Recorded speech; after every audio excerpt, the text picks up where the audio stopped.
According to the historian, 27,000 Muslims only hanged to death. After the defeat of 1857, the Muslims later changed their strategy and they started setting up educational institutions across the country. ये मरकजुल मारिफिल मुफन की वो किताब है कि जिसमें अहदिनों के हर सवाल का जवाब है। ये मरकजुल मारिफिल मुफन की वो किताब है कि जिसमें Warahmatullahi wabarakatuh. Hamidan wa musalliyan amma ba'd. Observer of today's program, distinguished judges and to all. Today, I have been given the honor to speak some words about Muslims and India's freedom struggle. In this gathering, I will shed some light on the sacrifices of Indian Muslims for freeing India from the clutches of the English. The audience. The onslaught of Europe on India started with the Portuguese period in 17th century, but it was heightened when the Englishmen of East India Company, disguised as traders, established bases with an eye on India's land and wealth. Shah Waliullah Muhammad rahimahullah ta'ala, 1703 to 1762, was the first person who apprehended the danger. He chalked out a plan of complete revolution. His various books reflect his thought and propound a complete framework. Shah Waliullah Muhammad rahimahullah ta'ala is the frontrunner of this field. Later, his son and pupils forwarded his vision. Meanwhile, the company began to expand its area. It resulted in a fierce fight between Nawab Siraj-ud-Dawla and the company. In Plassey, that is Bengal, in 1757. Suddenly, Nawab Siraj-ud-Dawla was defeated and the door was opened for Britain to occupy Bengal. Afterwards, Nawab Hyder Ali and his son Tipu Sultan stood up to stop English steps in southern India. But unfortunately, that campaign was suffered a major sedition and major setback due to inside treachery. But unfortunately, Tipu Sultan was murdered in fighting in Srirangapatnam in 1799. What happened at that time, do you know? The general climbed his dead body and shouted, "From today, India is ours."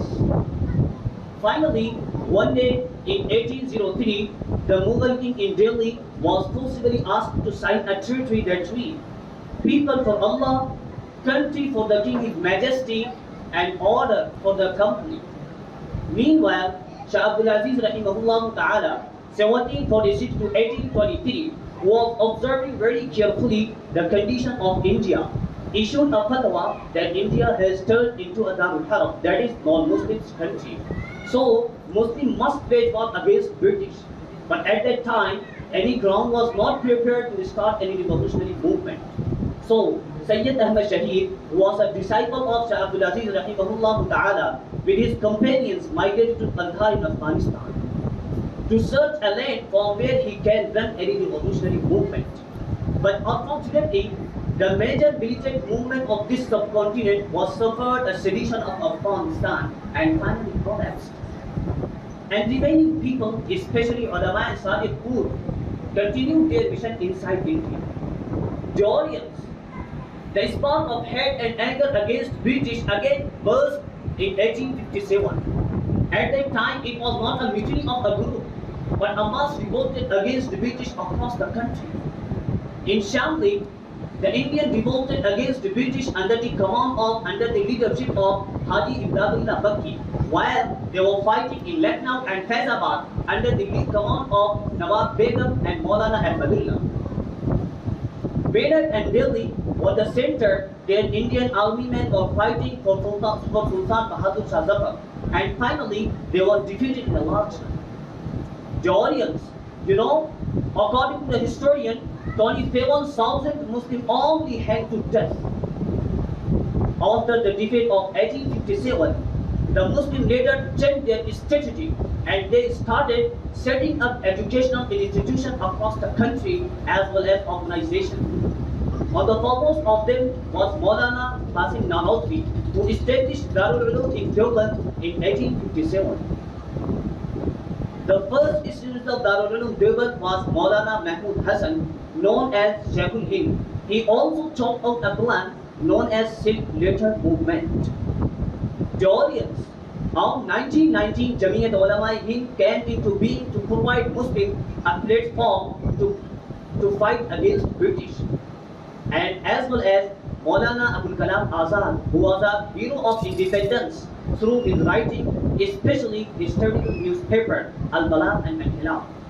The audience, it should also be noticed that Muslims, especially ulama, had always held the high thought of patriotism and freedom fighting.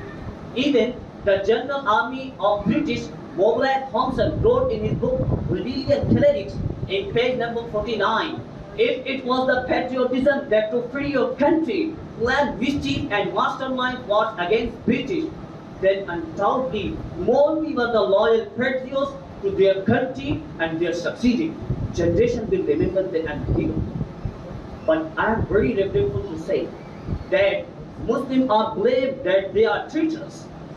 Muslim fighters, instead of being paid homage, are removed from government and textbook as well as. The audience, in short, the purpose to mention these sacrifices is to remind you of a brave past, since it is said that the nation which fails to treasure its history are removed is lost in the darkness of the human.